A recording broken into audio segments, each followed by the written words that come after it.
Saudara, antara pengisian dari Negeri Bumi Kenyalang, SOP COVID-19 PRU Dun Sarawak antara agenda dibincang dalam mesyuarat tertinggi PBB. Laporan penuh bersama Vanessa Mering langsung dari RTM Kuching. Silakan Vanessa. Terima kasih Syairul, salam sejahtera dan salam hormat. Prosedur operasi standard SOP COVID-19 semasa pilihan raya umum PRU Dewan Undangan Negeri Dun Sarawak antara agenda yang dibincangkan dalam mesyuarat Majlis Tertinggi Parti Pesaka Bumiputera Bersatu PBB petang tadi. Ketua Menteri Datuk Patinggi Abang Johari Tun Openg berkata, perbincangan mengenai SOP tersebut sebagai persediaan awal sekiranya pilihan raya terpaksa diadakan dalam keadaan cabaran pandemik tersebut.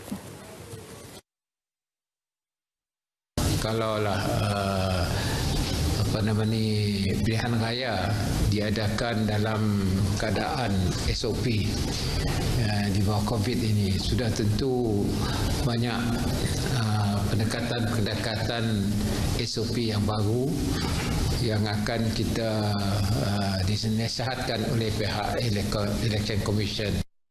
Bercakap dalam sidang media selepas mempengerusikan mesyuarat tersebut di Kuching, Datuk Patinggi Abang Johari yang juga Presiden PBB berkata, buat masa ini pihak Suruhanjaya Pilihan Raya masih dalam proses meneliti SOP yang terbaik untuk digunapakai oleh semua parti-parti yang akan bertanding pada pilihan raya akan datang.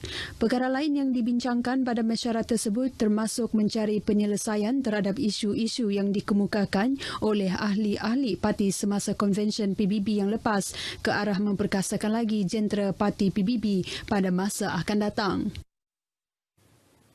Dalam perkembangan lain, Ketua Menteri Datuk Patinggi Abang Johari Tun Openg akur dengan keputusan Kerajaan Persekutuan untuk menutup semua sekolah di seluruh negara mulai esok hingga ke tarikh akhir sesi persekolahan tahun ini. Ketua Menteri berkata keputusan tersebut melihat situasi semasa kes COVID-19 yang semakin membimbangkan di seluruh negara. Oh, that is their keputusan. Kita akur lah. Because they know what's going on. And they know so the danger. Beliau berkata demikian ketika ditanya pemberita mengenai keputusan Kementerian Pendidikan mengenai penutupan sekolah. Terdahulu Menteri Kanan Pendidikan Dr. Radzi Jidin mengumumkan untuk menutup semua sekolah seluruh negara termasuk Sarawak.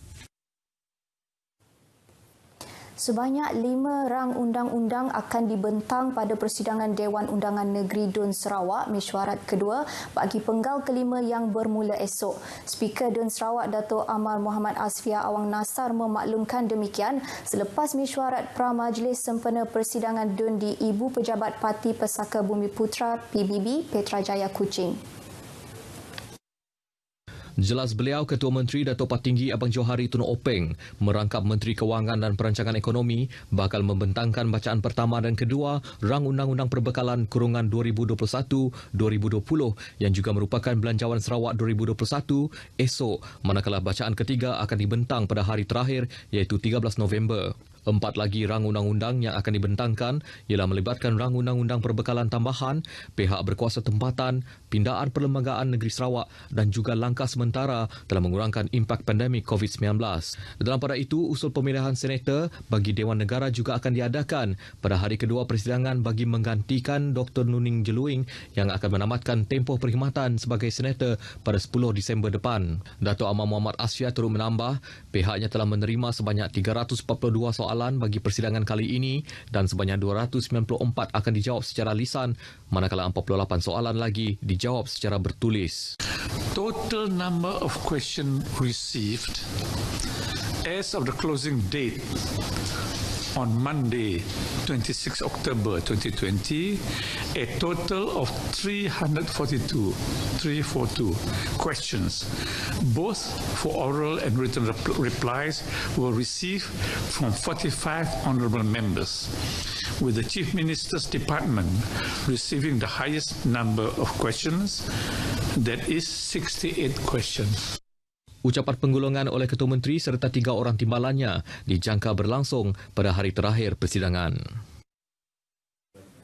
Dalam perkembangan sama, Speaker DUN Sarawak Dato' Amar Muhammad Asfia Awang Nasar turut memaklumkan persidangan DUN Sarawak mesyuarat kedua bagi penggal kelima akan menyaksikan perubahan kedudukan tempat duduk bagi pihak pembangkang di dalam Dewan Sidang. Ini berikutan adun padungan Wong Kin Wei yang telah keluar daripada Parti Tindakan Demokratik DAP pada Julai lalu sekaligus menjadikan bilangan adun daripada parti tersebut kini berbaki 5 orang. Justru itu, Dato' Amar Muhammad Asfia berkata parti tersebut tidak lagi mempunyai bilangan majoriti dalam kalangan pihak pembangkang di dalam Dewan dan perkara tersebut menjadikan Parti Sarawak Bersatu PSB yang diketuai Dato' Seri Wong Soon Koh sebagai parti pembangkang yang mempunyai jumlah ahli dalam Dewan iaitu seramai 6 orang. The Parti Sarawak Bersatu, PSB, has a numerical superiority over the AP. At first, both were 6.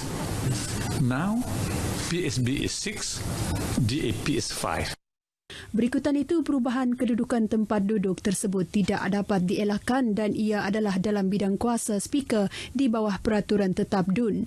Tambah beliau, berdasarkan pengalaman Presiden PSB, Dato' Seri Wong Soon Koh sebagai seorang adun yang kini memasuki penggal ke-6, beliau mempunyai status senioriti untuk menjadi ketua pihak pembangkang. Pastikan setiap maklumat yang diterima adalah daripada sumber yang betul. Demikian saranan Pengarah Penyiaran Negeri Sarawak Abdul Hadi Muhammad Yusof kepada setiap masyarakat supaya memastikan kesahihan setiap maklumat yang diterima adalah daripada sumber tepat, lebih-lebih lagi ketika negara berdepan pandemik COVID-19 ini. Abdul Hadi berkata setiap individu hendaklah bertanggungjawab sebelum membuat sebarang penyebaran maklumat kerana ia boleh menimbulkan keadaan yang panik dalam kalangan masyarakat. Tidak menularkan berita-berita yang tidak sahih dan kita menyarankan kepada mereka bahawa RTM adalah merupakan jenama media yang paling dipercayai dan sekiranya mereka mendapat apa-apa juga maklumat yang tidak sahih dan meragukan, maka kita sarankan mereka untuk bersama-sama dengan RTM mendengar, melihat dan juga menonton siaran-siaran RTM untuk mendapatkan berita-berita yang sahih dan tepat untuk masyarakat. Abdul Hadi memberitahu demikian kepada pemberita selepas menghadiri majlis ngeramai Christmas bersama petugas Barisan Hadapan di Dewan Kampung Tanjung Ruman Limbang. Turut hadir pengurus stesen RTM Limbang, Meryl Chungat. Sekian berita dari Sarawak. Kita kembali bersama Syairul di Angkasa Puri. Silakan.